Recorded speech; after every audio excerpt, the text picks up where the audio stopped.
উহ, অনেক ব্যথা করছে। তুমি ঠিক করে চুমুও দিতে পারো না? কি বলছিস এসব? আর ওখান দিয়ে রক্ত বের হচ্ছে কেন? তুমিই তো কামড় দিলে, আবার তুমি বলতেছো রক্ত বের হচ্ছে কেন? ন্যাকা। কখন দিলাম কামড়? চুমু দিতে গিয়ে কামড় দিছো। এভাবে চুমু দিতে গিয়ে কামড় দিলে না, বউ থাকবে না তোমার। ঘুমিয়েছি, হঠাৎ করে অনুভব করলাম কেউ যেন আমার ঠোঁটে চুমু খাচ্ছে আর আমার চুলগুলো আলতো করে বুলিয়ে দিচ্ছে। আমি অনুভবকে স্বপ্ন মনে করে আমি ওকে আমার ঠোঁটের সাথে চেপে ধরি আর ঠোঁটে একটা কামড় বসিয়ে দিই। কামড় বসানোর পরই উফ শব্দ পেলাম। পেয়ে চোখ খুলতে দেখি আমার মামাতো বোনের ঠোঁট দিয়ে রক্ত বেরোচ্ছে আর ও আমার দিকে লজ্জা লজ্জা চোখে তাকিয়ে আছে।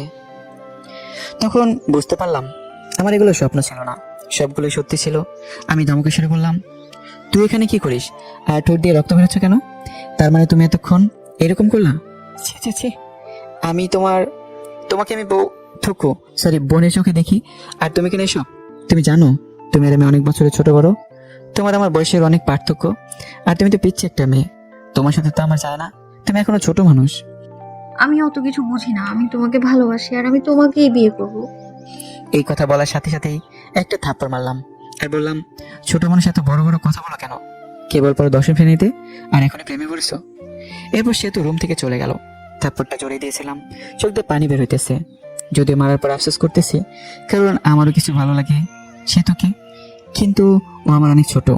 ওকে তো এখনো ওকে তো অনেক কোলেও নিয়ে থাকছি। আসুন এখন পরিচয়টা দেই, আমার নাম শুভ, আমি অনার্স চতুর্থ বর্ষে পড়ি, আর গল্পের নায়িকা হলো আমার মামাতো বোন, আর বাকিটুকু উপরে তো পড়েছেন। সে তো চলে যাওয়ার পর আবার ঘুম, বুঝেননি? মামার বাড়িতে আসছে, ঘুম থেকে উঠে কি করব? রাতের সময় মামার বাড়ি আসছি, তাই সেতুর সাথে দেখা হয়নি। আর ওইসব ঘটনা ঘটলো সকালে। আসলে আমার 5টা মামা, আর তারা সবাই এক বাড়িতেই থাকে, জয়েন্ট ফ্যামিলি। পরে 10টার পর ঘুম থেকে উঠলাম, উঠে ফ্রেশ হয়ে বাইরে আসতেই 5টা মামি ডাকা শুরু করলো, শুভ আসো ভাত খেয়ে যাও। আমি বললাম, মামি আপনার কি পাগল হলেন নাকি? সবাই ডাকতেছেন, সব করে খাবো কেন?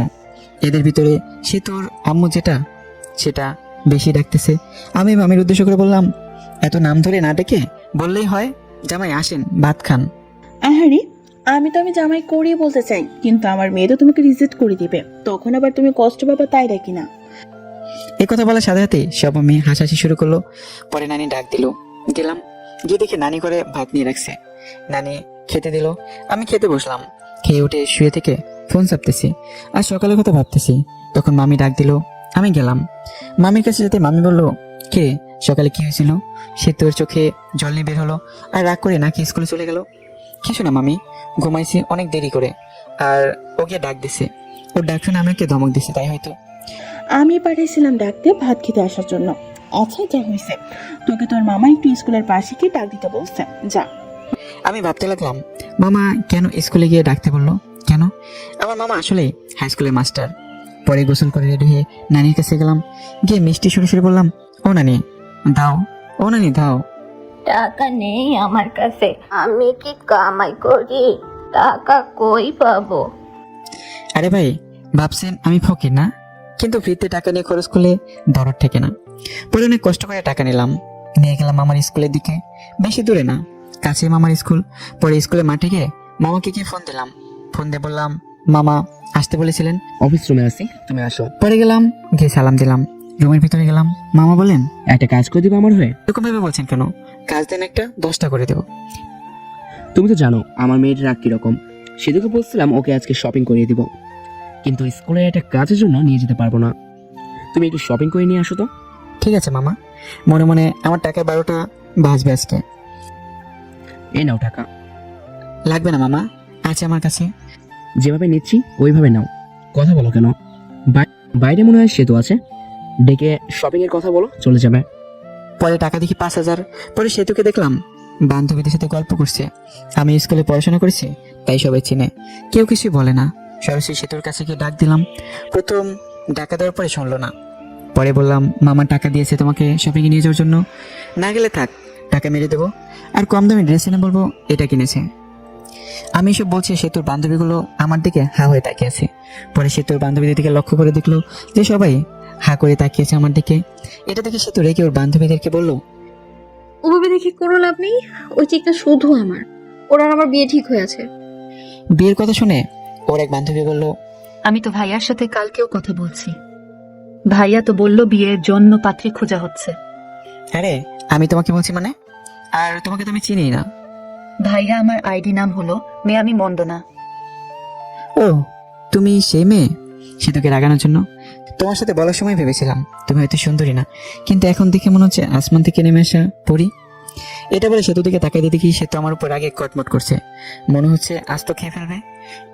ভাইয়া ওইভাবে বলিয়ে না, লজ্জা লাগে। এটা বলার সাথে সাথেই সে তো যত রাগ আমার উপর উঠছিল সব রাগ উঠেছিল, সব রাগ ওই মেয়েটির উপরেই, যার জন্য। ইতি দাঁড়া, তোর রাগ ছুটাচ্ছি আমি। এটা বলে কি এটিকে ব্যাগ দিয়ে বাড়ি শুরু করলো আর বললো, শালা তুই আমার হবু স্বামীকে আর মেসেজ দেবে না, যদি দেশ তাহলে তোর 24টা বাজাবো। এটা বলে আমার দিকে আস্তে আস্তে বলতে লাগলো, তুই আর আজেবাজে মেয়ের মেসেজে রিপ্লাই দিবি না আর ব্লক করে দিবি। আমি নিশ্চয়ই শুনলাম, আর কিছু বললে আমাকে ব্যাগ দিয়ে বাড়ি শুরু করতো। স্কুল থেকে সরাসরি শপিং মলের দিকে রওনা দিলাম। স্কুল থেকে বের হয়ে অটো ডাকলাম। অটোতে যাবো না, রিক্সাতে যাবো, তুমি রিক্সা ডাকো। রিক্সায় গেলে শরীরের সাথে শরীর লাগবে, আর মানুষ দেখলে প্রবলেম হতে পারে। আমরা তো প্রেম করি, তাই এক রিক্সাতে যেতেই পারি, লোকে কি বলে বলুক, তা আমার কিছু যায় আসে না। পাগল হয়েছো নাকি? আমরা প্রেম করলাম কবে? আচ্ছা বাদ দাও ওসব, রিক্সা ডাকো, শপিং করতে যাবো। পরে বাধ্য হয়ে রিক্সা নিয়ে শপিং এর উদ্দেশ্যে বের হলাম। রিক্সা অনেক বিরক্ত ফিল হচ্ছে, কারণ সে তো আমার শপিং মলে যাওয়ার আগ পর্যন্ত রিক্সার ভিতর আমার হাত ধরেছিল, মনে হইতেছে স্বামী স্ত্রী যাচ্ছি। পরে শপিং মলে ঢুকে এটা কিনে ওটা কিনে, কেনার কোনো শেষ নাই। মামা টাকা দিয়েছিল 5,000, আর কিনতে মোট খরচ হলো 7,000। 2,000 টাকা পকেট থেকে গেল। টাকার জন্য মনটা খারাপ হয়ে গেল। ভাইরে ভাই, মেয়েদের নিয়ে কখনো শপিং এ যাইতে নাই, জীবন তেনা তেনা বানায় ফেলাই দেয়। শপিং করা শেষে বাড়ির দেশে রওনা দিলাম। শপিং করতে করতে 3টা বেজে গিয়েছিল, টাইমের দিকেও খেয়াল ছিল না। ক্ষুধাও লেগেছে, তাই ভাবলাম রেস্টুরেন্টে গিয়ে কিছু খেয়ে নেই। সেতুকে বললাম, সেতু রাজু হয়ে গেল।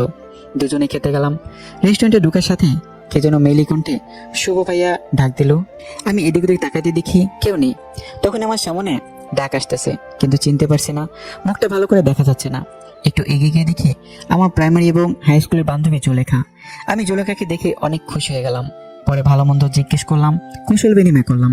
পরে আমি জুলেখার পাশে বসলাম, আর সেতুকে জুলেখার বান্ধবীর পাশে বসতে বললাম, কিন্তু সেতু দাঁড়িয়ে আছে, তাও আবার রাগের দৃষ্টিতে। কি হলো বস? কে রে মেয়েটা? আমার মামা তো আর বলতে পারলাম না। আমি ওর হবো বউ, আর এখন ওর প্রেমিকা। আর আপু, আপনি আপনার বান্ধবীর পাশে বসুন, আমি আর উনি একসাথে বসবো। আপনার সাথে বসলে না আমার ভালো লাগবে না। উঠুন, একটু উঠে এ পাশে আসুন আপনি। অনেক মানুষই কিছু বলতে পারছি না, তাই সেতুর কথা মতোই চলতে লাগলাম। আমি আর সেতু বসলাম এবং জুলেখা আর ওর বান্ধবী বসলো। খাবারের অর্ডার দিল। খাবার আসলে সেতু হাত উঠে মুখ ধুতে গেল। কে রে, কবে থেকে শুরু করলি? আরে ওইসব কিছুই না, আমার মামাতো বোন আমাকে অনেক ভালোবাসে, তাই এরকম করে। সামথিং সামথিং মামা। এরই মধ্যে সেতু চলে এসেছে, তাই চুপ হয়ে গেলাম। টেবিলে খাবার দিয়ে গেছে, খাবার খাওয়া শুরু করলাম। খাবার খেতে খেতে জুলেখা সেতুকে জ্বালানোর জন্য বলতে লাগলো, শুভ, তুই তো অনেক শুকিয়ে গেছিস, আয় তোকে খাওয়াই দেই। স্কুলে থাকতে তো অনেক খাওয়াই দিছি, হাই স্কুল পাশ করে চলে গেলি আর খাওয়াই দিতে পারি নাই। কি বলিস এসব? তুই কবে খাওয়াই দিলি? মিথ্যা বলিস কেন?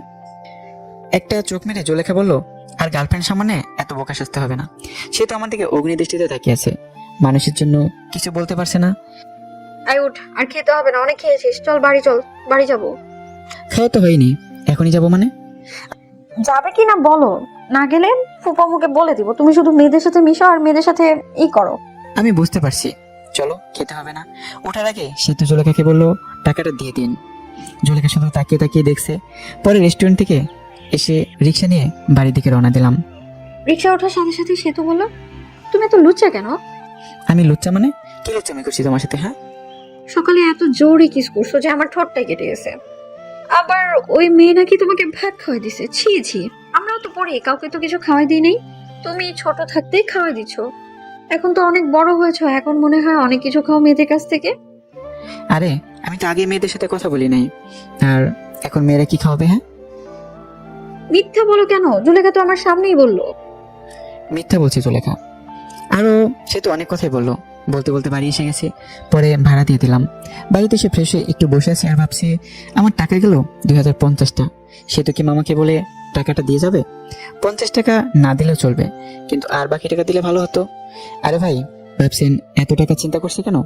আসলে আমি মধ্যবিত্ত ফ্যামিলি থেকে বড় হয়েছি, কিন্তু আমার নানা অনেক ধনী ব্যক্তি। সেই সুবাদে মামাদের অনেক টাকা। যারা মধ্যবিত্ত ফ্যামিলি থেকে বড় হইতেছে তারাই জানেন মধ্যবিত্ত ছেলেদের 1 টাকা খরচ করলে হিসাব করতে হয়। এইসব ভাবতেছি তখনই এসে বলল, কিরে তোর মন খারাপ নাকি? না নানি, এমনিতেই বসে আছি। এই বলে নানি চলে গেল। তখনই সে তো আসলো, বলল আম্মু তোমাকে ডাকে। আমি গেলাম, গিয়ে মামিকে ডাকলাম। ও মামি, ও মামি, মামি। রুমের ভিতর আয়। রুমের ভিতর যেতেই মামি দেখি টেবিলের উপর নাস্তা রান্না করে রেখেছে কাউনের চাল দিয়ে। মামি ডাকলেন? নানি, সে তো বললো ডাকলেন নাকি? তোমার জন্য কাউনের চাল দিয়ে নাস্তা রান্না করছি, বসে খাও। আমি খেতে বসলাম। কাউনের চালের নাস্তা খেতে অনেক টেস্ট। খেতে খেতে বললাম, সে তো খাইছে? না, খাই নাই। ওই মনে হয় গেল ঘুরতে, এসে খাবে বললো। খেয়ে উঠে আমি মামাতো ভাইয়ের সাথে ঘুরতে গেলাম। যে নানির বাড়ি গেলেই ওই মামাতো ভাইয়ের সাথে ঘোরাঘুরি করে বাড়ি ফিরে অন্য মামির ঘরে গেলাম। খেয়ে নানির ঘরে আসলাম। এসে সে ফোন চাপতেছি। কিছুক্ষণ সময় যাওয়ার পর মামারা সবাই এসে পড়েছে। মামারা সবাই নানির ঘরে এসে গল্প গুজব করে। নানির বয়স হয়ে গেছে আর নানু ভাইয়া মারা গেছে, তাই আর কি। মামিরা বসে সবাই অনেকক্ষণ গল্প করে। ওই দিনও গল্প করতেছি, তখন সে তো এসে বললো, ভাইয়া তোমার ফোনটা দাও তো। মামি সবাই বসে আছি, তাই ফোন দিয়ে দিলাম। কিছু না বলে আমরা গল্প করতেছি। সে তো মোবাইল পেয়ে প্রথমে ঢুকলো মেসেজে। ঢুকে দেখে অনেক মেয়ে মেসেজ দিছে। মেসেজ দেওয়ার অবশ্য কারণ আছে, ওটা বলবো না। এর মধ্যে দেখতে পেলো মেয়ে আমি মন্দ না। সে তোর এই আইডি থেকে মেসেজ আসছে, ভাইয়া খাবার খাইছেন? আমি তো আপনার প্রেমে পড়ে গেছি। সে তো সিন করলো, কিন্তু কোনো রিপ্লাই দিল না। মেসেজ সিন করা দেখে আবার মেসেজ দিল, কি হলো ভাই, চুপ থাকা মানে কি? আমি বুঝে নেব আপনি আমাকে ভালোবাসেন। সে তো রিপ্লাই দিল আমি হয়ে। সে তোর বান্ধবীর নাম সীমা। কিন্তু আমি তো আমার মামা তো বোনকে ভালোবাসি। ভাইয়া, সে তো বয়ফ্রেন্ড আছে, তাও একটা না, অনেকগুলা, যেগুলো হিসাব করে শেষ যাবে না। এই কথা শুনে সে তো রাগ তো চরম পর্যায়ে চলে গেছে। আচ্ছা, আমি কে? তুমি তো তা জানো না। আমি তোমার ভাবি হই। মানে?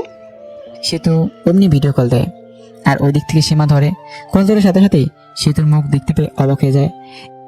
ওই শালি আমার অনেকগুলো বয়ফ্রেন্ড, তাই না? না মানে যে এমনি বলছি। এখন থেকে আর মেসেজ দিবি না। এটা বলে কল কেটে দেয়। আর আমার মেসেঞ্জারে যত মেয়ে ছিল সব মেয়েদের ব্লক মেরে দেয়। এমনকি যেসব আমার ফ্রেন্ড লিস্টে ছিল সব মেয়েকে ব্লক করে দেয়। আর মেসেঞ্জারে সব চেক মুছে ফেলে। আর রিলেশনশিপ স্ট্যাটাস দেয়, ইন রিলেশনশিপ। মা, ফোনটা সবাইকে দিয়ে দিও তো। তুই এত বড় ছেলেকে নাম ধরে বললি কেন? ও তোর ভাই, আর তুই ফোন নিয়েছিস, তুই দিয়ে আয়। পাবো না। মামি আমাকে ফোন দিয়ে গেলে ফোন হাতে নিয়ে দেখি ফোনে সবকিছু চেঞ্জ। ওয়ালপেপার দিচ্ছে সেতুর, আর লেখা, ওয়ালপেপার পাল্টালে তুমি শেষ। পরে ডাটা অন করে মেসেঞ্জারে ঢুকলাম। মেসেঞ্জার একেবারে ভীম দিয়ে কষে পরিষ্কার করে ফেলেছে। তখন একটা মেসেজ আসলো অচেনা আইডি থেকে। মেসেজে লেখা ছিল, শুভ সাহেব, এত ভেবে লাভ নাই, সবকিছু আমি ডিলিট করে দিছি। তোমার চ্যাট লিস্টে শুধু আমিই থাকবো। তোমার চ্যাট লিস্টে প্রথম ব্যক্তি আমি, আর শেষ ব্যক্তিও আমি। আর কোনো মেয়েদের সাথে কথা বলবো না। কথা বললে কিন্তু প্রবলেম হয়ে যাবে। তুমি কে? আর তুমি আমাকে কিভাবে চেনো? আমি চিনি তোমাকে, আর তুমিও আমাকে চেনো। তোমার আশেপাশেই আছি। আমি চিনতে পারছি, তুমি আর কেউ না, আমার কিউট বোন সেতু। ওই ছেলে বোন বলা বাদ দিয়ে বউ বল, বুঝলি? সবাইকে কি বউ বানানো যায়? সবাইকে বলতে হবে কেন? শুধু আমাকে বলবা? তোমাকে বলবো কিভাবে? তুমি তো আমার আদরের ছোট বোন। তোকে কয়বার বলবো যে আমাকে আর বোন বলবি না? এরপরে বোন বললি না, তোর 12টা বাজায় দিব। আচ্ছা বাদ দাও, অনেক রাত হয়েছে, ঘুমিয়ে পড়ো। ওকে। আমি ঘুমালাম। সকাল উঠে বাড়িতে চলে আসবো। ঘুম থেকে উঠে দেখি সে তো আমাকে জড়িয়ে ধরে শুয়ে আছে। এই সেতু, এইভাবে ধরে এসো কেন? মামি এত অন্যকে দেখলে কি ভাববে? কে বলে তো এসে একটু জড়িয়ে ধরলাম, আর এরকম করছো? সে তো ছাড়তে চাইনি, আমি জোর করে ছাড়িয়ে নিলাম আর বললাম, তুমি ওখানে কি করো? হ্যাঁ, আম্মু ডাকতে পাঠালো, তাই তো আসছি। তুমি যাও, আমি আসতেছি। সে তো মুখটা বিকে চলে গেল। আর ফ্রেশ হতে চলে গেলাম। ফ্রেশ হয়ে মামির কাছে গেলাম। দেখি মামি অনেক কিছু রান্না করছে। মামি এত কিছু রান্না করছেন, কেউ আসবে নাকি? ফাজলামি করা বন্ধ কর। তুই আসস, আসার পর যখন চলে যাবি তখন তোর জন্য প্রতিবারই রান্না করি। আমি মিষ্টি একটা হাসি দিয়ে খাবার টেবিলে বসলাম। পাশে সেতু ছিল, তাই সেতুর দিকে তাকিয়ে দেখি মুখটা মলিন হয়ে গেছে। মুখ মলিন হয়েছে হয়তো আমার যাওয়ার কথা শুনে। আমি থাকলে হয়তো কিছুদিন মজা করতে পারতো আমার সাথে। রংপুর কবে চলে যাবা? মজা করার জন্য বললাম, বিয়ে না করে যাবো না মামি, আব্বু পাত্রী দেখতেছে। ওমা, তাই নাকি? চোখের সামনে পাত্রী থাকতে আবার পাত্রী খুঁজে লাগে? কি রে, সে তো মনে মনে কি বলিস? আসলে বিয়ে করবা? আপনিও না মামি, বিয়ে করলে আপনারা জানবেন তো। খাবার খেয়ে রুমে এসে কাপড়গুলো ব্যাগে তুলছে, তখনই সেতু আসলো আর বলল, তোমার সাথে কিছু কথা আছে। আমি শুনতেছি, বল। আমার হাত ধরে নিয়ে খাটের উপর বসালো, আর সেতু আমার সামনে দাঁড়িয়ে আছে। কিছু সেকেন্ড দাঁড়িয়ে থাকার পর সরাসরি আমার ঠোঁট দুটো লেফট নিল ঠোঁটের সাথে, কিছুক্ষণ পরে ছেড়ে দিল আর বলল, আমি তোমাকে অনেক ভালোবাসি, তোমাকে ছাড়া আমি বাঁচবো না। আই লাভ ইউ শুভ। আমি স্তব্ধ হয়ে আছি, কি উত্তর দিব ভাবতে পারছি না। আমি সেতুকে ভালোবাসি, কিন্তু আমাদের বাস্তবতা অনেক কঠিন। আমার মামারা আমাকে অনেক বিশ্বাস করে।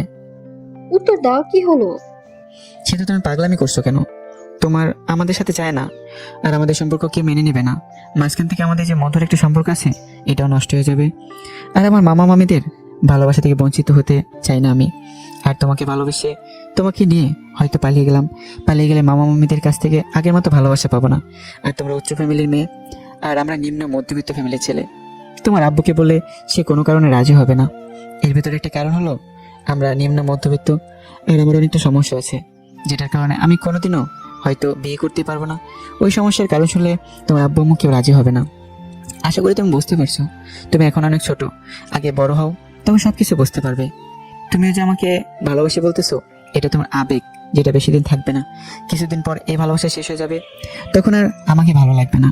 তুমি তখন কলেজে যাবে, তখন তোমার অনেক বন্ধু বান্ধব হবে, আর তোমার বন্ধুরা সবাই গার্লফ্রেন্ড বয়ফ্রেন্ড নিয়ে ঘুরতে যাবে। তুমি তো ঘুরতে পারবে না, তখন মনে হবে কার সাথে প্রেম করি, যার সাথে একদিন ঘুরতেও পারি না। কলেজে যাবা, আমার থেকে অনেক সুন্দর ছেলে দেখতে পাবা, আর তোমাকে প্রপোজ করবে, কারণ তুমি অনেক সুন্দর। আর ওই প্রপোজ পেয়ে মনে মনে বলবা, কত সুন্দর ছেলে প্রপোজ করে, আর আমি কিনা পড়ে আছি শ্যামলা একটা ছেলের কাছে। তখন আর আমাকে ভালো লাগবে না, আমাকে তোমার বোরিং মনে হবে। এই শুনো, আমি না এখন আর ছোট নেই। আমি সামনে এসএসসি পরীক্ষা দিব, আর যারা দশম শ্রেণীতে পড়ে তারা ছোট হয় না, বুঝলে? আমি বড় হয়েছি, আর আমি সব কিছু বুঝি। আর তোমাকে আমি সত্যিই ভালোবাসি। এই ভালোবাসা না কোনো আবেগ না, আমি তোমাকে সেই নবম শ্রেণী থেকে ভালোবাসি। Really love you. এটা কখনো সম্ভব না। কেন সম্ভব না, বলো না। আমার অনেক বড় একটা প্রবলেম আছে। কি সমস্যা আমাকে বলো, আমি সব রকম সমস্যা মেনে নিব। তোমার মতো কত মেয়ে বললো, শুভ তোমার সমস্যা থাকলে আমি তোমাকে ভালোবাসবো, আর শোনার পরে সবাই চলে গেল। আমি যাব না, বলো। আর একটু বড় হও, তখন বলবো, ভালো থেকো। আবার মনে হয় কবে আসি না আসি, দেখা হয় না হয়। এ বলে ঘর থেকে বেরোয় আসি আর চলে যায় নানির কাছে। সব মামা মামির সাথে দেখা করে বিদায় নিয়ে আসলাম। সেতুকে একবার ভালো করে দেখলাম, দেখে সেতুর চোখে জল এসে পড়েছে। পরে আমি বাড়িতে এসে সেতুর সাথে ঘটনাগুলো সব বলি, শুধু কিসের কথা বাদ দিয়ে। আসলে আমি আর আম্মু ক্লোজ ফ্রেন্ডের মতো। আমি ছোট থেকে আম্মুর সাথে শেয়ার করি সবকিছু। পরে কিছুদিন পর রংপুর ভার্সিটিতে চলে যাই। এর মাঝে সেতুর সাথে অনেক কথা, ভালো মন্দ এগুলো জিজ্ঞেস করা হয়েছে। একদিন ভার্সিটি থেকে একটা মেয়ে বন্ধুর সাথে সেলফি তুলি আর ফেসবুকে পোস্ট করি।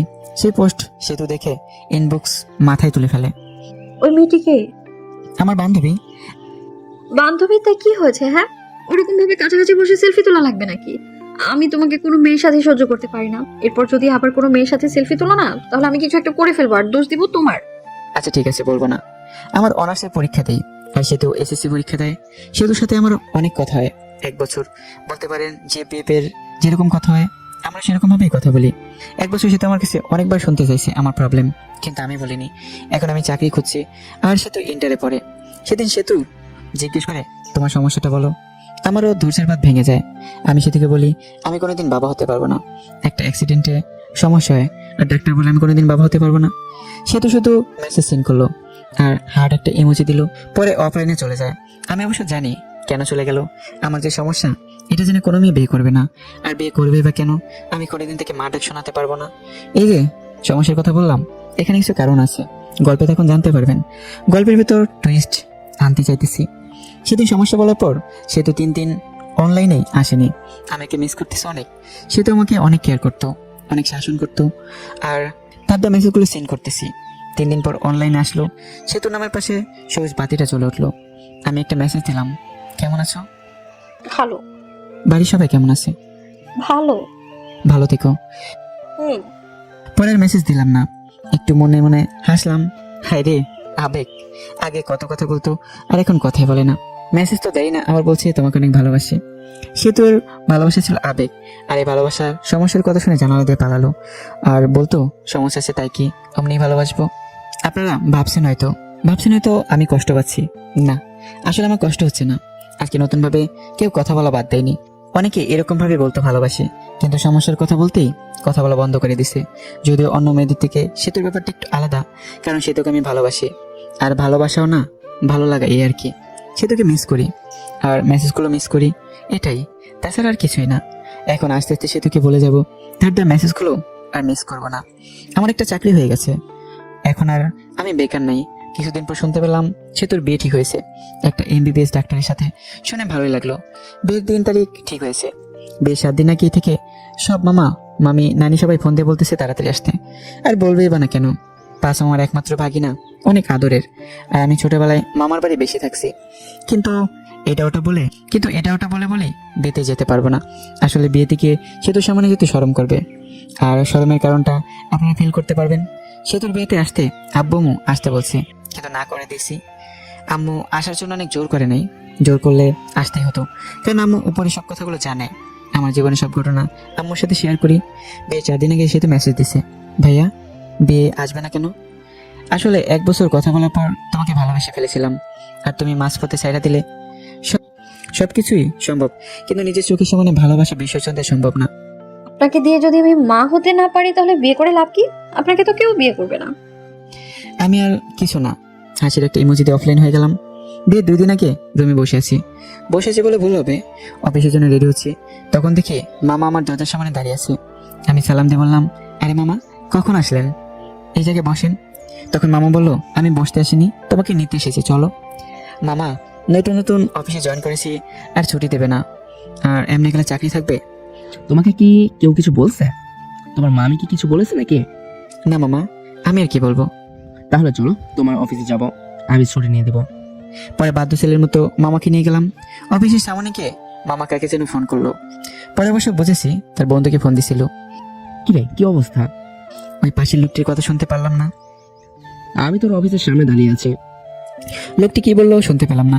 কিছুক্ষণ পর দেখি আমাদের অফিসের বস বের হয়ে আসলো। আশা দেখে সালাম দিলাম। ওয়ালাইকুম আসসালাম। শুভ আমার ভাগিনা, ওর ছুটি লাগবে। আরে শুভ, তোর ভাগিনা হয় আগে বলবি তো, বললেই আগেই ছুটি দিয়ে দিতাম। শুভ ছুটি চাইছিল কিন্তু দেই নাই, আরো বকা দিছি। এখন তো জানলি, ছুটি দিবি নি না চলে যাব আমি? আরে তুই আইসুস, ছুটি না দিয়ে পারি বল? চল কিছু খাই। চল। পরে একটা রেস্টুরেন্টে গেলাম, গিয়ে খেতে বসলাম। তা শুভ কি কাজ কিছু পারে না পারেই না? পারে, কিন্তু নতুন তো তাই মাঝে মাঝে সমস্যা হয়, কিন্তু পারফরমেন্স ভালো, আগাতে পারবে। হঠাৎ করে আসলি, ফোন দিয়ে আসতি, তোর ভাবি শুনলে খুশি হতো। সময় নেই রে, এখানে 2টা কাজের জন্য এসেছে। এক হলো তোর সাথে দেখা করতে, আর ভাগিনাকে নিতে। মামা একটা কার্ড বের করে দিল আর বলল, বিয়ের দিন চলে যাস, আমার মেয়ের বিয়ে, আর কোনো কিন্তু চলবে না, বলে দিলাম। ঠিক আছে, চলে যাব। তাহলে আজকে উঠি রে, বাড়িতে অনেক কাজ, বুঝতে তো পারছিস। আচ্ছা যা। পরে আমরা চলে আসলাম, এসে সরাসরি নানির বাড়ি। অনেক মানুষ, সবাই আমাকে দেখে কাছে আসলো, সবাই কথা বললো। কিছুক্ষণ পর আমার ছোট কিউট বোনটা আসলো আর বললো, আমার জন্য কি নিয়ে আইসো? কিছুই না। তোমার সাথে কথা নাই, যাও। ঠিক আছে। নীলাকে আম্মু চকলেট দেয়। পরে ছোট বোনটা চকলেট নিয়ে দৌড় দিল। আমি আম্মুর সাথে কথা বললাম, বলে ফ্রেশ হয়ে কিছু খেয়ে নিলাম। সেতুর সাথে এখনো দেখা হয়নি, অনেক খুশিতে আছে মনে হয়। বিয়ের সব আয়োজন কমপ্লিট করা হলো। বিয়ের দিন যেটা ভাবি নাই ওই কাজটা হয়েছে। আরে ভাই, যেটা ভাবতেছেন ওটা হয় নাই। আপনারা ভাবছেন সেতুর সাথে বিয়ে হবে, কিন্তু বিয়ে হবে না। আসলে আমি মেয়েদের উপর কোনোদিনও ক্রাশ খাই নাই, বলতে পারেন কাকে প্রথম দেখে ভালোবেসে ফেলিনি। কিন্তু সেতুর বিয়েতে একটা মেয়েকে দেখি, যাকে দেখে পুরাই ফিদা হয়ে যায়, ভালোবেসে ফেলেছি। কিন্তু মেয়েটাকে চিনি না। মামার বাড়ির আত্মীয়দের যতগুলো মেয়ে আছে সবগুলোকে চিনি, কিন্তু এই মেয়েকে চিনলাম না।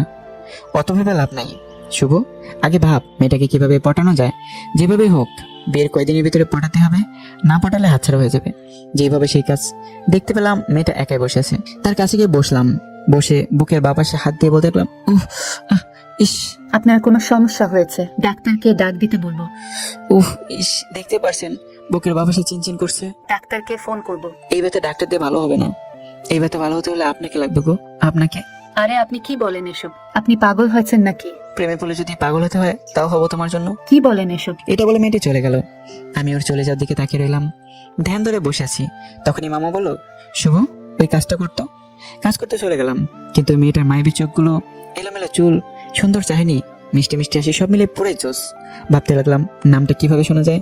বাড়িতে যতগুলো লোক আছে তাদেরকে খাবার দিতে হবে, আর আমার দায়িত্বটা হলো খাবার টেবিল ঘুরে ঘুরে দেখা। টেবিলের উপর সবকিছু রাখা হবে, সব আত্মীয়দের যা কিছু খাবে সব নিয়ে নিয়ে খাবে। এইটাই দেখা লাগবে কোন জায়গায় তরকারি শেষ হলো, পানি শেষ হলো, কারো খেতে প্রবলেম হচ্ছে কিনা। এত কাজ আর বিয়ে বাড়ি, এত মেয়েদের মাঝে আমার চোখ শুধু ওই মেয়েটাকেই খুঁজছে। বিয়ে বাড়িতে মেয়ে পটানোর আর কথা বলার একেবারে পারফেক্ট জায়গা। অবশেষে সবাইকে খেতে দেওয়া হলো। অনেকে আসলো, কিন্তু মেয়েটা আসতেছে না।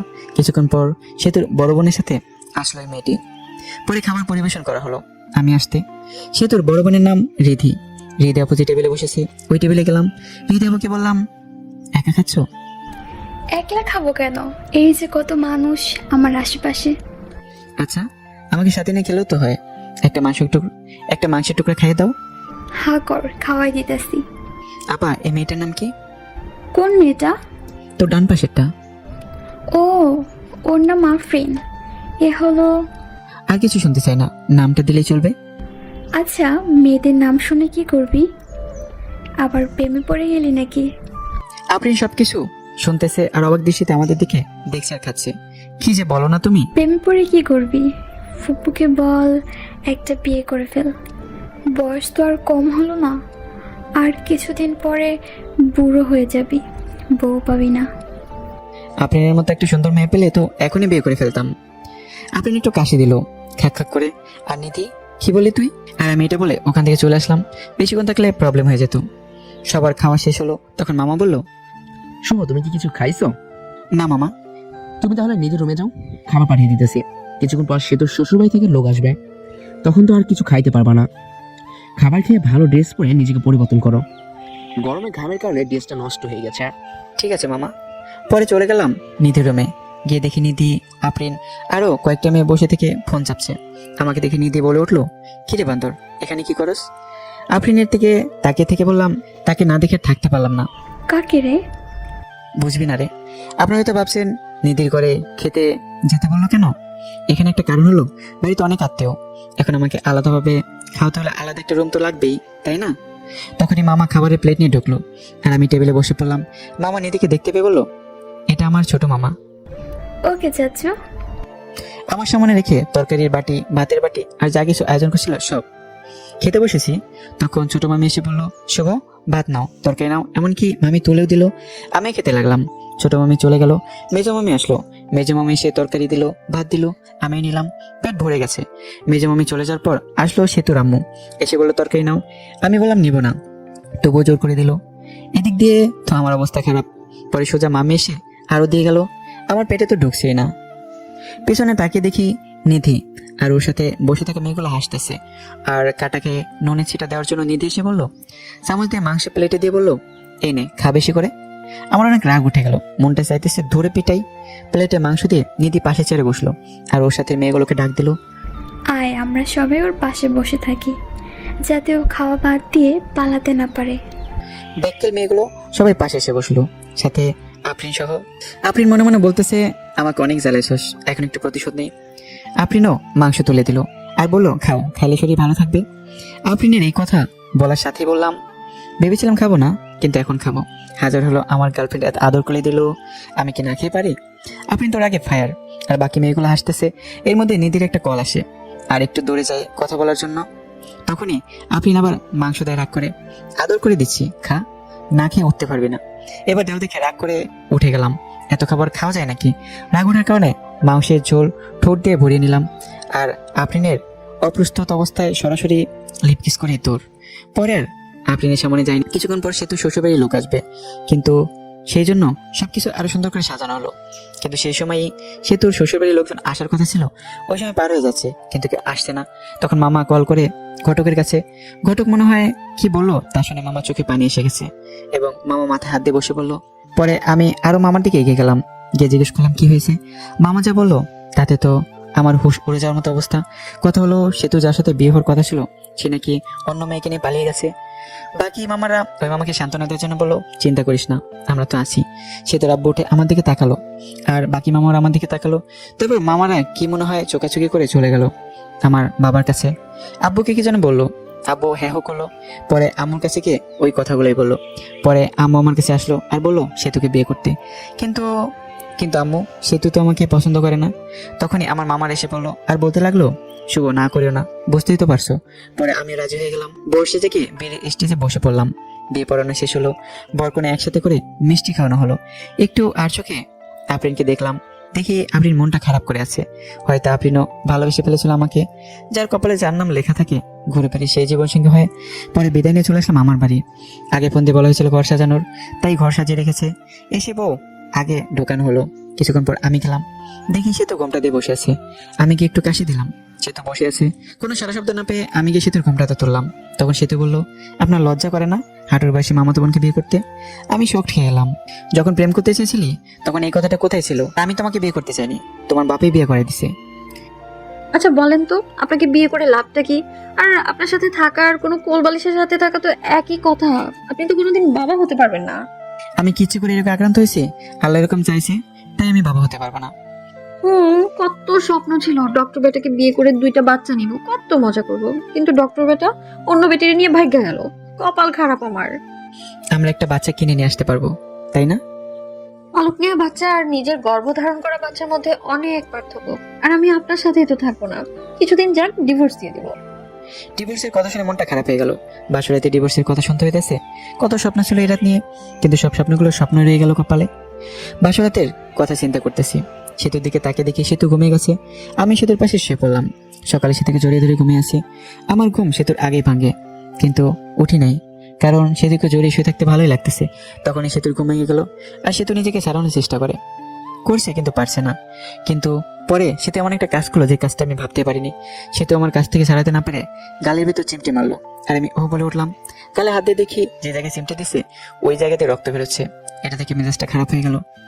লজ্জা করে না আপনার আমাকে জড়িয়ে ধরতে? যত সব ফালতু ছিলি। বউকে জড়িয়ে ধরে ঘুমালেই সবকিছু হয় না, সন্তান জন্ম দেওয়ার ক্ষমতাও থাকতে হয়। আমি কি বলবো না বলবো বুঝতে পারছি না। কথা বলা ভাষা হারিয়ে ফেলেছি। একজন একটা সমস্যা থাকতে পারে, তাই বলে কথায় কথায় এরকম কিভাবে বলবো? হ্যাঁ, তাড়াতাড়ি আমাকে ডিভোর্স দিবেন। এটা শুনে আরো মেজাজ খারাপ হয়ে গেল। পরে মারলাম একটা থাপ্পড়। এত ডিভোর্স করিস কেন? হ্যাঁ, ডিভোর্স কি খুব ভালো জিনিস নাকি? ডিভোর্স দিলে আমার কিছুই হবে না। আর তোর সাথে ছেলেরা কথা বলবে, কিন্তু কেউ বিয়ে করার জন্য না, শুধু তোর দেহ লোটার জন্য। এগুলো বলে আমি চলে আসলাম বাইরে। বিয়েটা কিরকম হলো আপনারা জানেনই, তাই আমাদের বাড়িতে বেশি আয়োজন হয়নি। আমার ভালো বন্ধু আছে আমার বাড়ির পাশে, ওর নাম রবি। আমি রবিদের বাড়িতে চলে গেলাম। মনটা ভালো ছিল না, তাই game mode do not disturb চালু করে গেম খেলা শুরু করলাম আমি আর রবি। সেতুকে এসব কথা বলার পর সেতু আরো রাগ করেছে। সেতু ফ্রেশ হয়ে বাইরে এসে সবার সাথে কথা বলতেছে। আব্বু আমাকে খুঁজতেছে, কারণ সকালে একেবারে আমাকে দেখেনি। 12টার সময় গেম খেলা থেকে বের হয়ে দেখি 50টার মতো মিসড কল উঠে আছে। দেখি আম্মুর নাম্বার থেকে কল এসেছে, আব্বুও দিছে। অনেকটা অপরিচিত নাম্বার। আমি রবিদের বাড়ি থেকে বের হয়ে বাড়ি থেকে হাঁটা ধরলাম, আর অপরিচিত নাম্বারটাতে কল ব্যাক করলাম। কল রিসিভ করে কিন্তু কথা বলে না। কে আপনি? হ্যালো হ্যালো, কিন্তু কথা বলে না। কিছুক্ষণ পরে কথা বললো। আমি বলার পর চিনতে পারলাম সে তো কল দিছে। তারপর কলটা কেটে দিছি। দেখি বাড়ির কাছাকাছি এসে পড়ছি। বাড়িতে ঢোকার পর পরে আব্বু আম্মা জিজ্ঞেস করলো কই গেছিলাম। রবিদের বাড়িতে গেছিলাম। এই কথা বলার সাথে সাথেই শুরু হলো বকাবকি। আমি চুপচাপ সবকিছু শুনে ঘরে গেলাম, গিয়ে ফোনটা চার্জে দিলাম। ঘরে সে তো বসে আমাকে দেখে জিজ্ঞেস করলো কই গেছিলেন এত সকালবেলা? কই গেছিলাম তুমি শুনে কি করবা? ফোনটা চার্জ দিয়ে বাইরে এসে পড়লাম। আমাদের বাড়িতে হালকা কিছু আয়োজন করা হয়েছে। সেতুদের বাড়ি থেকে 2-3 জন লোক আসবে আমাদের নিতে। আমি ফ্রেশ হয়ে ঘরে গিয়ে শুয়ে আছি, আর সেতু বসে থেকে ফোন চাপতেছে। ফোন চার্জে, তাই টিপতেও পারছি। সেতুর দিকে তাকিয়ে আছি। ওরকম তাকিয়ে থাকেন কেন?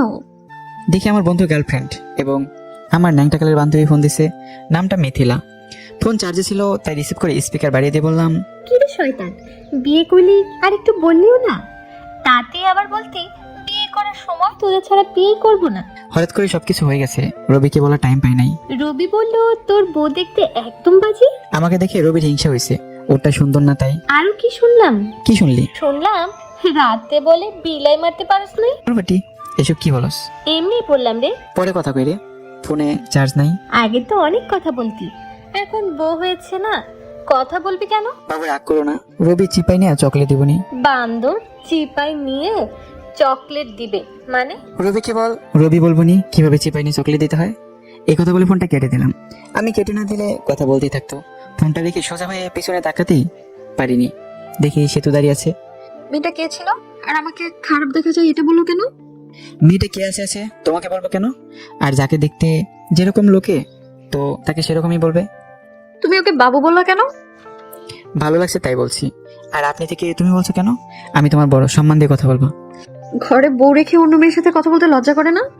লজ্জা করবে কেন? তোমাকে তো ডিভোর্স দিয়ে দেবো। এটা শুনে রাগ করে সেতু চলে গেল। আমি শুয়ে রইলাম। কিছুক্ষণ পর সেতুর বাড়ি থেকে লোকজন আসলো। খাওয়া দাওয়া করে শ্বশুর বাড়ির দিকে রওনা দিলাম। শ্বশুর বাড়ি যাওয়ার পর সেতুকে জ্বালানোর জন্য মেয়েদের বলতে কাছের মানুষকে জ্বালানোর সহজ উপায় হলো কাছের মানুষের সামনে অন্য মেয়েদের সাথে কথা বলা। শ্বশুর বাড়িতে যাওয়ার পর সেতুতে সব আত্মীয়রা ছিল। গিয়ে দেখে আফরিনও আছে। মেয়েটার মনটা অনেক খারাপ। কপালে যা থাকে তাই তো হয়। আমাদেরকে থাকার রুম দেওয়া হয়েছে। ওই রুমে আগে থেকেই সেতু ছিল। পরে গেলাম, গিয়ে দেখি সেতুর সব বোনগুলো একসাথে বসে আছে। আমি তাদের সাথে যোগ দিলাম। ওদের মধ্যে থেকে একটা মেয়ে বলে উঠলো, দুলাভাই কত হ্যান্ডসাম। ও মা তাই নাকি? তুমি তো অনেক কিউট। সেতুর সাথে বিয়ে না হলে তোমাকে বিয়ে করতাম। সবাই এসে দিল। তখন আরেকটা মেয়ে বললো, দুলাভাই সেতুকে হানিমুনে কই নিয়ে যাবেন? সেতুকে নিয়ে হানিমুনে যে কি হবে? হানিমুনে তো শালিদের নিয়ে যেতে হয়, তাহলে মজা বেশি হয়।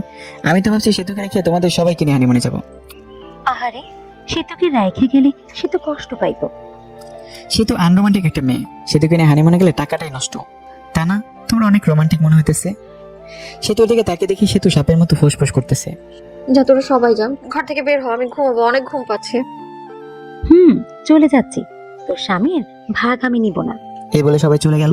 সেতু দরজা আটকে দিল আর আমার কাছে এসে বলতে লাগলো, ছি অন্য মেয়েকে হানিমুনে নিয়ে যেতে চাই, শরম করে না? বুঝলাম না, আমি তোদের সাথে মজা করে বলছি।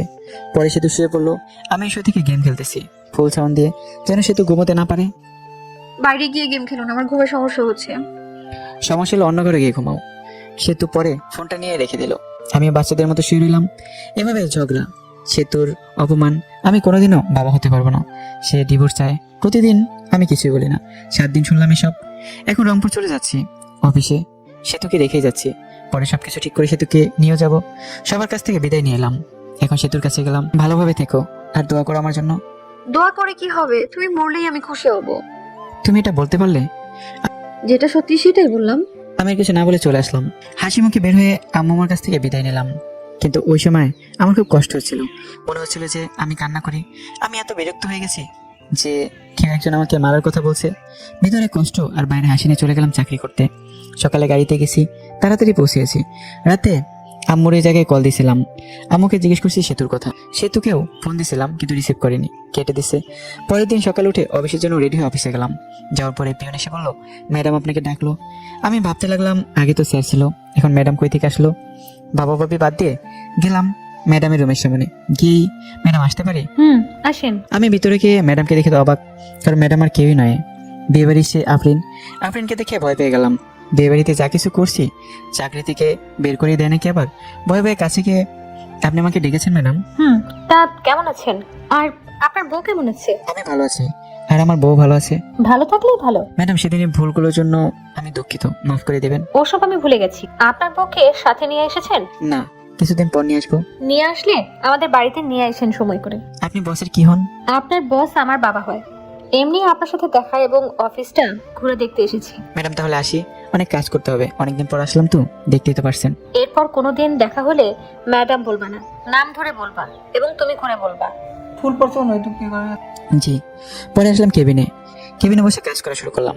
কাজ শেষ করে ম্যাচের দিকে রওনা দিলাম। আজকে অফিস ছুটির আগে বের হয়েছি, কারণ হলো একটা বাসা খুঁজে বের করতে হবে। ম্যাচে তো আর বউ নিয়ে থাকা যাবে না। বাসা খুঁজে পেলাম, বাসা ঠিক করে ম্যাচে ফেললাম। পরের দিন বাসায় শিফট হব। এখন বাসা থেকে অফিস যাওয়া আসা করি। আমি রংপুর এসেছি 7 দিন হয়ে গেছে।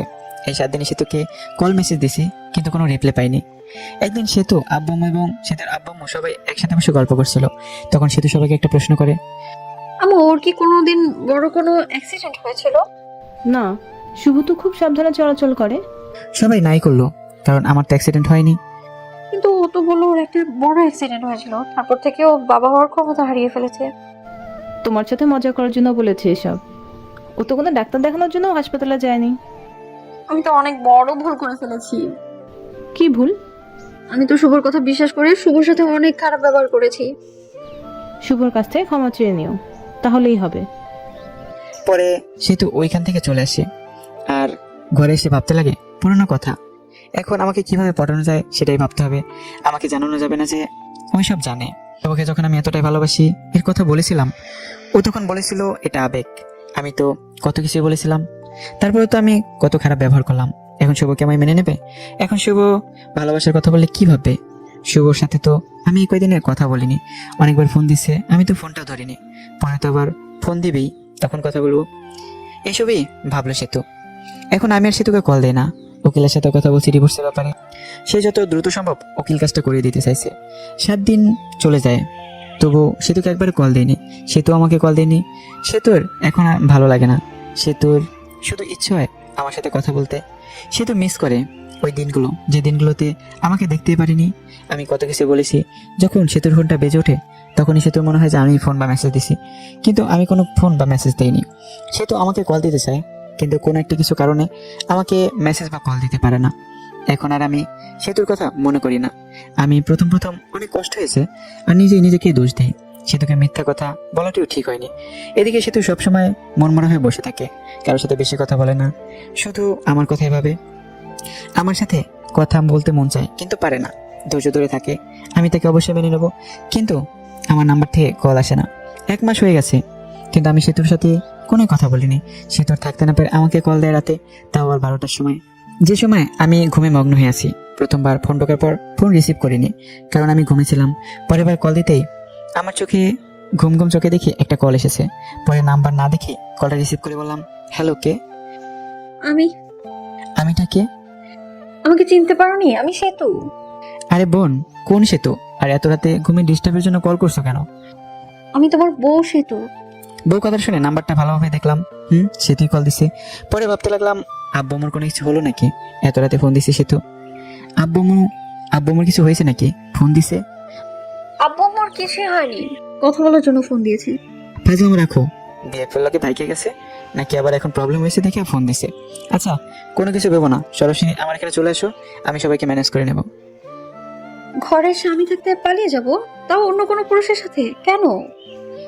স্বামী তো শুধু কাগজে কলমে। আচ্ছা বাদ, কালকে অফিসে যেতে হবে, বাই। আর এত রাতে কল দিবা না, যত সব ফালতু। এটা বলে ফোন কেটে দিই আর ফোন বন্ধ করে রেখে ঘুমিয়ে পড়ি। এদিকে সেতুর মনটা আরো খারাপ হয়ে যায়। আমি কি এতটা খারাপ ব্যবহার করেছি যে শুভ ভেবে নিছে আমার বয়ফ্রেন্ড আছে? ছিছি, নিজেকে নিজের উপর ঘৃণা হচ্ছে। আর ভাবে শুভ আগে মেসেজ দিত, কেমন আছে কি করো, কথা বলার জন্য আমাকে ফোন দিত, আর এখন কথাই বলে না, ঘুরে ফিরে আমাকে অপমান করলো। সারা রাত না ঘুমেই পার করে আর ডিসিশন নেয় যে শুভ তো এখানে চলে আসবে, কারণ শুভ বলেছিল বাসা ভাড়া নিছে আর যেতে বলেছিল আমাকে। সকাল উঠে আব্বুর কাছে গিয়ে বলে, আব্বু আমাকে শুভর বাসায় রেখে আসেন আর আমি যাব, এটাকে বলবেন না। আব্বু মেনে নেয় আর বিকেলে গাড়িতে তারা রওনা দেয়। আমার এখানে এসে আব্বু দরজায় কলিং বেলে চাপ দেয়। আমি তখন ভাবতে থাকি এই সময় আবার কে আসলো। অলসতা নিয়ে দরজা খুলতেই যাই, দরজা খুলে তো অবাক। আমি তখন আব্বুকে বলি, তোমরা আসবা বলবা না? আমি স্টেশনে আনতে যেতাম। সেতু বললো তোকে সারপ্রাইজ দিবে, তাই না জানিয়ে চলে আসলাম। আচ্ছা বসো, তোমাদের খাবারের ব্যবস্থা করি। আমি সেতুর সাথে কোনো কথাই বলি না। একবার তাকে দেখেছি, সেতু অনেক শুকনো হয়ে গেছে, মনে হলো অনেকদিন ধরে খাবার ঠিক মতো খায় না আর ঘুমায় না। আমি সেতুকে দেখেও না দেখার ভান করলাম। সেতু আমার দিকে অসহায়ের মতো তাকিয়ে আছে। সেতুর দিকে লক্ষ্য না করে আমি খাবার কিনতে গেলাম। অবশ্য নিজে রান্না করে খাই, আজকে শরীরটা ভালো ছিল না তাই রান্না করিনি। হোটেল থেকে খাবার এনে আমি আব্বু সেতুকে নিয়ে খেতে বসেছি। তুমি কি প্রতিদিন বাজারের কেনা খাবার খাও নাকি? না আব্বু, রান্না করে খাই, আজকে ভালো লাগছিল না তাই রান্না করিনি। তোমরা আসবে জানলে রান্না করতাম। আরে ভাই, আমি সবকিছু রান্না করতে পারি, এসব কিছু রান্না আমার মা আমাকে শিখেছে। খাবার খেয়ে আব্বুকে রুম দেখিয়ে দিলাম আর আমি আমার রুমে আসলাম। সে তো আগে থেকে আমার রুমে গিয়ে বসে আছে। আমার রুমটা অনেক সুন্দর করে সাজিয়ে রেখেছে। রুমটা এমনভাবে সাজিয়েছে যেটা লিখে প্রকাশ করতে পারছি না। ঘরে গিয়ে দেখি সেতু বিছানায় শুয়ে কার সাথে যেন কথা বলছে। কথা বলা থেকে জিজ্ঞেস করলাম, বেবির সাথে কথা বলছে নাকি? তখন সেতু ফোনটা রেখে, আচ্ছা তোমার সমস্যাটা কি বলো তো? সেই দিনও বিএফ এর কথা জিজ্ঞেস করলে, আবার আজকেও বলতেছো বিএফ এর কথা। আমি অতটাও খারাপ না যে ঘরের স্বামী রেখে অন্য কারোর সাথে প্রেম করবো। এরপর না এমন কথা বলবে না আর কখনো, ঠিক আছে? স্বামী তো শুধু কাগজে কলমে, কিছুদিন পর তো ডিভোর্স হয়ে যাবে। ডিভোর্সের পর পটাতে হবে, তাতে তো সময় লাগবে। ডিভোর্সের পর যেন তাড়াতাড়ি বিয়ে করতে পারো, সেই জন্য হয়তো আগে পটিয়ে রাখছো। আর হ্যাঁ, তোমার জন্য একটা খুশির খবর আছে। আমি ওকালের সাথে কথা বলেছি, কিছুদিন পরে ডিভোর্স পেপার দিয়ে দেবে। তখন আর আমার মুখ দেখতে হবে না। ডিভোর্সের কথা শুনে সেতুর মুখটা শুকিয়ে গেছে আর সেতুর চোখে জল এসে পড়েছে। ওদিকে লক্ষ্য না রেখে বললাম, শুয়ে পড়ো, রাত অনেক হয়েছে। সেতু চুপচাপ অন্যদিকে শুয়ে পড়লো। আমি কোলবালিশটা জড়িয়ে ধরে ঘুমিয়ে পড়লাম। সকালে ঘুম থেকে উঠে দেখি সেতু আমাকে জড়িয়ে ধরে ঘুমিয়ে আছে। জড়িয়ে ধরে আসে দেখি সেতুকে ধমক দিয়ে বললাম, আমাকে জড়িয়ে ধরে আছে কেন? আমাকে জড়িয়ে ধরতে পারো নাই? কারণ আমার সন্তান জন্ম দেওয়ার ক্ষমতা নাই। এটা বলে ওয়াশরুমে চলে গেলাম। পরে সেতু রান্না করলো, আমি বসে থেকে ফোন চাপলাম। খাবার খেয়ে আমি অফিসের জন্য বের হলাম। আর আব্বু বললো চলে যাবে, তাই তাকে গাড়িতে উঠিয়ে দিতে বাস স্ট্যান্ডে গেলাম। আব্বুকে গাড়িতে তুলে দিয়ে আমি অফিসে চলে গেলাম। অফিসে যেতে দেরি হয়েছে। অফিসে গিয়ে ডেস্কে গিয়ে বসতে বসতে পিয়ন এসে বলে গেল ম্যাডাম যেতে বলেছে। ম্যাডাম কয়েকদিন পর আসলো। পরে গেলাম, গিয়ে নাম ধরে ডাক দিলাম, আফরিন কেমন আছো? ভালো, তুমি কেমন আছো? আর অফিসে আসতে দেরি করলে যে? আব্বু সেতুকে রাখতে এসেছিল, আমি আব্বুকে গাড়িতে তুলে দিয়ে আসলাম, সেই জন্য দেরি হলো। ও, তোমার বউ এসেছে? কালকে আমার জন্মদিন, সেই জন্য আসছিলাম তোমাকে দাওয়াত দিতে। তো সেতুকে নিয়ে চলে যাবা। আমাদের বাড়িতে না গেলে কিন্তু আমি কেক কাটবো না, বলে দিলাম। আরে তোমার জন্মদিনে আমি না যাই, আমি তো আগেই যাব। হাসিটা অনেক সুন্দর। ঘরে বউ রেখে আরেকজনকে ইমপ্রেস করার চেষ্টা নাকি শুভ সাহেব? না, যেটা সত্যি ওটাই বললাম। আমি তাহলে যাই, কাজ আছে। ঠিক আছে, যাও। পরে এসে কাজ করতে লাগলাম। কাজ করে শেষ করে দুপুর টাইম হয়ে গেছে। তখন ফোনটা বেজে উঠলো। ফোনটা হাতে নিয়ে দেখি সেতু কল দিছে। রিসিভ করে ইচ্ছে না থাকা সত্ত্বেও কলটা রিসিভ করলাম। হ্যালো, কে? আমি। ফোন দিছো কেন? দুপুর খাবার খাইছো? খেলে কি না খেলে কি? আমার অনেক কিছু। তোমার সাথে কথা বলার সময় নেই। এই বলে ফোনটা কেটে দিলাম। আপনারা ভাবছেন সেতুর সাথে এরকম ভাবে কথা বলছি কেন? সেতু যেদিন আমাকে মরে যাওয়ার কথা বলেছিল সেদিন থেকে সেতু আমার মন থেকে উঠে গেছে। মন থেকে এবার উঠে গেলে ওই মনে ওই মানুষটাকে বসানো যায় না। দুপুরের খাবার খেয়ে আবার কাজ করা শুরু করলাম। কাজ শেষ করে বাড়িতে গেলাম। যাওয়ার পর সেতুকে বললাম, আমি কিছু কেনাকাটা করতে যাব, তোমার কি কিছু লাগবে? আমি একটা নতুন ড্রেস কিনবো। আমি ফ্রেশ হয়ে আসতে আসতে তুমি রেডি হয়ে নাও। আমি ফ্রেশ হয়ে এসে দেখি সেতু সুন্দর করে সেজে বসে আছে। সেতুকে ঠিক হলুদ পরির মতো লাগছে। সেতু থেকে হা হয়ে তাকিয়ে আছি। সেতু বললো, ওরকম করে তাকিয়ে থাকলে আমি ক্ষয়ে যাব। পরে আমার হুঁশ ফেললো। আমি রেডি হয়ে বাইরে এসে রিক্সার জন্য দাঁড়িয়ে আছি। তখন একটা রিক্সা থেকে ভার্সিটির ভালো একটা বান্ধবী নেমে এসে জড়িয়ে ধরে বললো, দোস্ত কি খবর, কেমন আছিস? তোর তো খোঁজই পাওয়া যায় না। এরকম ভাবে কেউ জড়িয়ে ধরে নাকি? মানুষ দেখলে কি ভাববে? সেতুর দিকে তাকিয়ে দেখি সেতু পরে আগুনের মতো গরম হয়ে আছে। এর মধ্যে সেতু বলে উঠলো, এই ফালতু মেয়ে এভাবে জড়িয়ে ধরে আছেন কেন? শুভ কি রে এই মেয়ে? এই হ্যালো। আমি হলাম ওর বিয়ে করাবো। তুই বিয়ে করলি কবে? আমাকে একটু জানাইলিও না। আপনারা জানাই কি হবে? ওর থেকে 2 ফিট দূরে গিয়ে দাঁড়ান। শুভ ভাবি এরকম করে কথা বলছে কেন? ওর একটু রাগ বেশি তো, পরে তোর সাথে কথা বলি রে। বান্ধবী চলে গেল। ওই মেয়েটা আপনাকে জড়িয়ে ধরলো কেন? ছি ছি ছি, আপনার লজ্জা করে না ঘরে বউ রেখে অন্য একটা মেয়ের সাথে এসব করতে? না জানি কত মেয়ের সাথে এরকম করেন আপনি। আমাকে দেখে কি লুচ্চা মনে হয়? হ্যাঁ, এর কোনো মেয়ের সাথে কি করি না করি সেটা আমার একান্তই ব্যাপার। এখন আর তোমার একান্ত ব্যাপার নেই, কারণ তোমার বউ আছে, আর বউটা হলাম আমি। তুমি তোমাকে স্বামী হিসেবে মানোই না। কিছুক্ষণ চুপ থাকলো সেতু। আচ্ছা, আমাকে মাফ করে দাও। আগের ব্যবহারের জন্য আমি অনেক সরি। আমাদের বাচ্চা না হলে আমরা বাচ্চা একটা কিনে আনবো। আমি ভাবতে লাগলাম সেতু এসব বলতেছে কেন। আমি তো আগে তো খারাপ ব্যবহার করতো না। ও জেনে ফেলেছে যে আমি ওর সাথে মিথ্যে বলেছি। কি ভাবো? মার্কেটে চলে আসছি, চলো শপিং করি। পরে কিছু কেনাকাটা করলাম। আর আপনার জন্য একটা গিফট কিনলাম। সেতুর জামা কাপড় কিনলো। কিনে বাসায় এসে আমাদের রাখা জিনিসগুলো রেখে সরাসরি চলে গেলাম আফরিনদের বাড়ি। গিয়ে দেখি অনেক সুন্দর করে সাজানো। যদিও জন্মদিন পালন করা আমি পছন্দ করি না। আমরা বাড়ির ভিতরে ঢুকতে আঙ্কেল আন্টি আফরিন আমাদেরকে দেখে খুশি হয়ে গেছে। সেতুকে দেখেও আরো বেশি খুশি হয়েছে। সেতু আফরিনের সাথে চলে গেল আর আমি একা একা বসে আছি, কারণ আমার পরিচিত কেউ নাই। বসে বসে গল্প লিখতেছিলাম। আসার সময় অবশ্য সময় পেলে গল্প লিখি। তখন একটা মেয়ে এসে বললো, আপনি শুভ ভাইয়া না? আমি শুভ।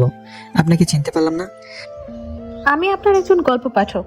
আপনার সাথে অনেক কথা হয়েছে মেসেজে। মনে মনে বললাম, আমি তো অনেক মেয়ের সাথেই কথা বলি, এটা আবার কে? আপনার গল্পগুলো অনেক সুন্দর। আমি তো আপনার প্রেমে পড়ে গেছি। আমার প্রেমে মানে? এখন তো তুমি পিচ্চি মামাতো বোন গল্প লিখছো। এই গল্পটাও অনেক অনেক সুন্দর। শুক্রিয়া। আপনার সাথে একটা সেলফি তুলি? আমি কি কোনো ভিআইপি ব্যক্তি নাকি যে সেলফি তুলতে হবে? তুলতে হবে। মেয়েটা যে সেলফি তুলতে হলো তখনই সেতু এসে ওই মেয়েকে ধাক্কা দিয়ে ফেলে দেয় আর বলে, এই তোমার সমস্যা কি? হ্যাঁ, এতক্ষণ কথা বলছো, ভালো কথা, তাই বলে শরীরের উপরে সেভাবে সেলফি তুলতে হবে? ভাইয়া, কে উনি? পিচ্চি মামাতো বোন, আমার বউ। আপনি লিখেছেন সে তো আপনাকে দেখতে পায় না আর ভালোবাসে না। ভালো না বাসলে তো এরকম রিয়েক্ট করতো না। এখন হয়তো ভালোবাসে। মেয়েটি চলে গেল। আমি চলে গেছি আর অন্য মেয়ের সাথে টাঙ্কি মারা শুরু করছো না? এখন থেকে আমার সাথেই বসে থাকবা। রাত 11টার সময় আমি, সেতু, আফরিন আর আফরিনের কিছু বান্ধবী বসে মজা করছি। হ্যালো ফ্রেন্ডস, তোমাদের একটা কথা বলবো। তোমাদেরকে বলেছিলাম আমি কারো প্রেমে পড়েছি, কিন্তু নামটা বলি নাই। আজকে নামটা আমি বলবো। তাকে আমি প্রথম দেখেই ভালোবেসে ফেলেছিলাম। শুভ সেতু, আমার এখানে আসো তো একটু। আমি আর সেতু গেলাম। তখন শুভ, এই যে একে দেখছো, একে দেখেই ভালোবেসে ফেলেছিলাম, কিন্তু ভালোবাসাটা মনে রয়ে গেছে। কারণ এই যে মেয়েটা সেতু, সেতু হলো শুভর বউ। এটা বলেই আফরিন ঢুলতে ঢুলতে চলে গেল। অনেক ড্রিঙ্ক করেছে হয়তো, ওর কথাগুলো নিজের ওপর নিজের অনেক রাগ উঠে গেল। শালার কেন যেসব করতে গেলাম। পরে আমরা চলে আসি আর ভাবতে লাগি সেতু কি সত্যি আমাকে ভালোবাসে। যদি ভালো নাই বাসতো তাহলে তো মেয়েদের সাথে কথা বলার সময় জেলাস ফিল হতো না। ভাবতে ভাবতে বাসায় চলে আসি। পরের দিন অফিস বন্ধ ছিল। আমার মাথায় একটা কথা ঘুরপাক খাচ্ছে, সেতু কি সত্যি আমাকে ভালোবাসে। পরের দিন অফিস বন্ধ থাকায় সেতু বলে চলে একটু ঘুরে আসি, তুমি তো আমাকে নিয়ে একটু ঘুরতেও যাও না। আমি রাজি হয়ে যাই, ঘুরতে যাই। সেতুর সাথে ঘুরতে ভালোই লাগছিল। সেতুকে ফুচকা খাওয়াই দিছি। আরো অনেক অনেক রোমান্টিক ভাবে দিনটা পার করলাম। 2 দিন কেটে দিয়েছি, কিন্তু সেতুর সাথে খারাপ ব্যবহার করিনি, বরং রোমান্টিক ভাবেই দিনগুলো পার করেছি। হঠাৎ করে একদিন অফিস থেকে তাড়াতাড়ি চলে আসি, কারণ বাড়িতে এসে ফ্রেশ হয়ে আবার কোম্পানি কাজের জন্য বাইরে যাব। দরজা এসে ধাক্কা দিতে দরজা খুলে গেল। ঘরে ঢুকে দেখি সেতু মনে হয় কারোর সাথে কথা বলছে। মিষ্টি মিষ্টি এসে কথা শোনার জন্য কোনো রকম শব্দ না করে ওর কাছে গেলাম। জানিস, শুভ তো মনে হয় আমাকে মেনে নিয়েছে। শুভ জানে না যে আমি ওর মিথ্যে কথা ধরে ফেলেছি। আমি জানি ওর কোনো সমস্যা নেই। আমি এই কথা শুনে বুঝতে পারলাম ও সবকিছু জেনে ফেলেছে, যে আমি সন্তান দিতে পারবো না, এটা মিথ্যা কথা। আমি নতুন একটা আইডিয়া বের করলাম, কারণ সেতু আমাকে এখনো ফুলফিল ভাবে ভালোবাসেনি। কোনো শব্দ না করে একটু পিছিয়ে এসে সেতুকে ডাক দিলাম। সেতু ফোনটা কেটে দিয়ে আমাকে জিজ্ঞেস করলো, তুমি এত তাড়াতাড়ি এসছো? আসতে সমস্যা হয়েছে? না, সমস্যা হবে কেন? আর আমি আরো খুশি হয়েছি তোমার সাথে বেশি সময় কাটাতে পেরে। আসাতে সমস্যা হয়েছে। এসব বলতে বলতে সেতু আমাকে সে জড়িয়ে ধরলো, আর জড়িয়ে ধরেই ঠোঁটে একটা শুকনো চুমু দিল। আমি সেতুকে ছাড়িয়ে ফ্রিজে চলে গেলাম। ফ্রেশ হয়ে এসে দেখি সেতু টেবিলে খাবার সাজিয়ে রেখেছে। খেতে বসলাম। সেতুকে বললাম, তুমি খেয়েছো? না, চলো একসাথে খাই। নিজে হাত দিয়ে খেতে ইচ্ছে করছে না। আসো আমি খাইয়ে দিই। সেতু খুশি হয়ে গেল। খাবার খেতে সেতুকে জিজ্ঞেস করলাম, আচ্ছা সেতু, তুমি তো এখনো সত্যি আমাকে ভালোবাসো তাই না? হুম, অনেক ভালোবাসি। এই যে আমি বাবা হতে পারবো না, এটা যখন তোমার রিলেটিভরা জানবে তখন তোমাকে অনেক কিছু বলতে পারে। তখন কি তোমাকে ছেড়ে চলে যাবে? ওকে কি বলে বলো, তাতে আমার কিছুই যায় আসে না। আমি তোমাকে কখনোই ছেড়ে যাব না। আমি একটা দীর্ঘ নিঃশ্বাস নিলাম। কথা বলার মাঝে খাওয়া শেষ। খাবার শেষ হওয়ার পর রেডি হয়ে সেতুকে একটা চুমু দিয়ে কাজের জন্য বের হলাম। বাড়ি থেকে বের হয়ে একটা বন্ধুর সাথে দেখা করলাম। ওই বন্ধুর বড় ভাই ডাক্তার, আর তাকে দিয়ে একটা মিথ্যা রিপোর্ট বানাবো। পরে ওই বন্ধুকে সবকিছু খুলে বলি, আর বলি তোর ভাবির ভালোবাসা পরীক্ষা করার জন্য একটা ফ্যাক্ট রিপোর্ট বের করতে হবে। রিপোর্টটা এমন হবে যে আমি বাবা হতে পারবো না, এটা রিপোর্ট। প্রথমে বন্ধু রাজি হয়নি, পরে অনেক জোরাজুরিতে রাজি হয়। পরে সবকিছুই বুঝিয়ে দিয়ে চলে গেলাম আমার কাজে। কাজ থেকে আসলাম, আর আসার সময় সেতুর জন্য আইসক্রিম আর ফুচকা নিয়ে আসলাম। গিয়ে দেখেছি সেতু অনেক খুশি হয়ে গেল। প্রতিদিন অফিস থেকে আসার সময় সেতুর জন্য অনেক কিছু কিনে নিয়ে আসি। এটা দেখি সেতু অনেক খুশি হয়, আর আমাকে একটা করে কিস করতো। 7 দিন যাওয়ার পর রিপোর্ট বের করে। পরে আমি আমার বন্ধুকে বলি এটা বাড়িতে গিয়ে দিয়ে আসবে যখন আমি অফিসে থাকবো। বন্ধুটাই তাই করে। আমি অফিসে থাকাকালীন বন্ধু আমার বাড়িতে যায় আর রিপোর্টটা দেয়, আর সেতু রিপোর্টটা নিয়ে পড়তে থাকে। পড়ে দেখে আমি কোনোদিন বাবা হতে পারবো না। ওখানে সব লেখা আছে, আর কারণও লেখা আছে। সেতুর মনটা তখন খারাপ হয়ে যায়। সে কি করবে বুঝতে পারে না। শুভর সাথে সংসার করবে কি করবে না কিছু বুঝতে পারছে না। আমার সাথে থাকার সময়গুলোর কথা ভাবতে থাকে। এসে ভাবতে ভাবতে কোন দিক দিয়ে সময় পার হয়ে যায় সে তো জানেই না। আর আমি অফিস থেকে চলে আসি, আর সেতুর জন্য ফুচকা নিয়ে আসি। বাড়িতে এসে দেখি সেতু মন খারাপ করে বসে আছে। আমি সেতুকে ডাক দিই আর বলি, সেতু কি মন খারাপ? তোমার কি তোমার আব্বু আমার কথা মনে পড়ছে? সেতু কোনো কথা না বলে রিপোর্টের কাগজটা আমার হাতে দিল। আমি কাগজটা নিয়ে বললাম, এসব তো তুমি জানোই। তাহলে তোমার মা বাবাকে জিজ্ঞেস করার পর তোমার মা বাবা কেন বললো যে তুমি মিথ্যে বলছো, তুমি বাবা হতে পারবে? কারণ আম্মু জানে না। সে তো এই কথা শুনে মুখটা রাগি বানিয়ে চলে গেল। আমি ফ্রেশ হতে চলে গেলাম। ফ্রেশ হয়ে এসে কিছু খেয়ে নিলাম। সেতুর সাথে কথা বলার চেষ্টা করতেছি, কিন্তু সেতু দরজা খুলতেছে না। ভিডিও দেখতে দেখতে সন্ধ্যা হয়ে গেল, তখনই সেতু ঘর থেকে বের হলো না। এখন বুঝতে পারলাম সেতু কেন মন খারাপ করে বসে আছে। আমি ভাবতে থাকলাম সেতুকে তাহলে আসলে আমাকে ভালোবাসেনি। সেতু এতদিন তাহলে আমার সাথে মিথ্যা ভালোবাসা নাটক করেছে। সেতু তো ঘর থেকে বের হচ্ছে না। সন্ধ্যা রান্নাটা মনে হয় আমারই করতে হবে, তাই রান্না করতে গেলাম। রান্না করার প্রায়ই শেষ। তখনই ঠান্ডা পানি মনে গরম পানিতে হাত দিছি, আর হাতটা গেল পরে। পরে ওমা বলে চিৎকার দিতেই উঠি। কিন্তু আফসোস ধরার মতো কেউ নেই। পরে নিজের হাত ধরে ঠান্ডা পানিতে কিছুক্ষণ ডুবে রাখলাম। এরপর ডাক্তারের কাছে গিয়ে হাতটা মেডিসিন লাগিয়ে নিয়ে আসলাম। হাত একেবারে চলে গেছে, দেখতে অনেক বিশ্রী হয়ে গেছে। রান্নাকে শেষ করে সেতুকে ডাক দিলাম, বললাম সেতু দুপুরের খাবার খাওনি, এখন রাতের খাবারটা খেয়ে নাও, তা না হলে শরীর খারাপ করবে। তুমি হয়তো আমাকে মেনে নিতে পারছো না, ঠিক আছে, আমার ডিভোর্স পেপার রেডি আছে, তোমাকে দিয়ে দেবো, তোমাকে মুক্তি দিয়ে দেবো, আসো তাও খেয়ে নাও। পরে সেতু বের হলো, আমার হাতটা সেতুকে দেখায়নি। পরে সেতু চুপচাপ খেয়ে নিল। হাতের কষ্ট থেকে মনের কষ্টটা অনেক বড়। সেতুকে অনেকটা ভালোবেসে ফেলেছিলাম। হাত পড়ার কারণে হাতে জ্বালা পোড়া করছে, আবার মনটা ভালো নেই। সেতুর সাথে কাটানো সময়ের কথাগুলো ভাবছি, কত সুন্দর ছিল দিনগুলো। এসব ভাবতে ভাবতে চোখে জল এসে গেছে, মনে হইতেছে চিৎকার করে কাঁদি। ঘুম ধরছে না, এমনিতেই হাতে জ্বালাতন করতেছে, আবার ক্ষুধাও লাগছে। রাত 12টা বেজে গেছে। বসে থেকে কান্না করছিলাম, কষ্ট আর সহ্য হচ্ছে না, অনেক কষ্ট হচ্ছে, যেটা হয়তো বলে প্রকাশ করতে পারবো না। চোখ দিয়ে জল থামছেই না। তখনও কাঁধে কারো হাতে ছোঁয়া পেলাম। পিছনে তাকিয়ে দেখি সেতু দাঁড়িয়েছে, চোখের জলটা মুছে। তুমি এখানে কি করে এত রাতে? আপনি কি করেন? আমার ভালো লাগছে না, তাই আমি বসে আছি।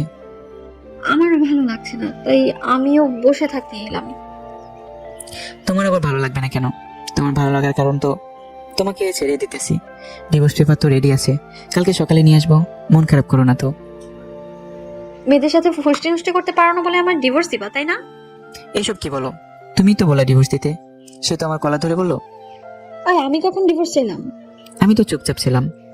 আমি বাবা হয়তো পারবো না শুনে তুমি মন খারাপ করে দরজা রেখে বসেছিলে, তো এটা বোঝাই যায় তুমি আমার সাথে থাকতে চাও না, ডিভোর্স চাও। আরেকবার ডিভোর্সের কথা বলে না ঘাটটা মুটকে দিবা, একদম বলে দিলাম। আসলে আমি সরি, আমার ভুল হয়েছে। আমিও তোমাকে ছাড়া থাকতে পারবো না। আমি তোমার সাথে কাটানোর সময়গুলোর কথা ভাবলাম, তুমি আমাকে কতটা কেয়ার করো এটা ভাবলাম। বাচ্চা হবে না তো কি হয়েছে, আমরা বাচ্চা একটা কিনে নিয়ে আসবো। সত্যি তুমি আমাকে ছেড়ে যাবে না? মরার আগ পর্যন্তও যাব না। আজকের ব্যবহারের জন্য অনেক সরি। আমরাই তো। সে তো আমাকে জড়িয়ে ধরেছে, আমি ধরেছি। রোমান্টিক ওয়েদার আমাদের মাঝে।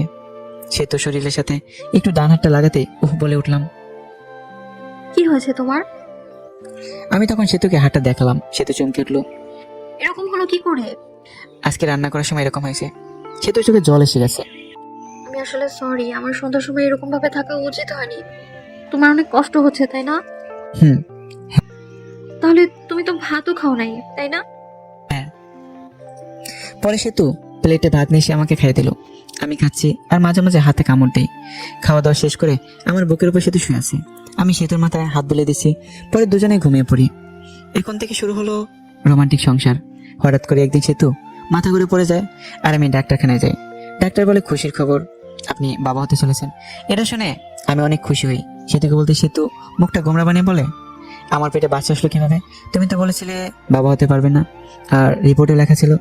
ও, ওইসব ছিল সাজানো নাটক, ওই রিপোর্টে ছিল সাজানো। তুমি আমার কাছ থেকে জানছিলা। আমার কোনো সমস্যা নাই, এটা আমি জানতে পারি। আর আমি তোমার ভালোবাসা কতটুকু সেটা সত্যি জানার জন্য এসব করছি। তুমি ভালো না, তুমি অনেক পচা। রাগ করো না লক্ষ্মী সোনা, একটু হাসো প্লিজ। সে তো একটা মিষ্টি হাসি দেয়। এই খবর বাড়িতে পৌঁছালে সেতুকে সবাই বাড়িতে আনতে চায়, কিন্তু সে তো বাড়িতে আসবে না বলে দেয়। আমাকে ছাড়া নাকি সেতুর ভালো লাগে না। আমাদের একটা ছেলে সন্তান হয়, আর দেখতে একেবারে ওর মায়ের মতোই সুন্দর। আমি ছেলেকে দেখে ভাবতে লাগলাম, আমার ছেলে ততটা ভালো না, তাই যত মেয়ে ঘুরছে। আর আমার ছেলে তো মাশাআল্লাহ অনেক সুন্দর। না জানি মেয়েরা আমার ছেলের জন্য কি কি করে বসে।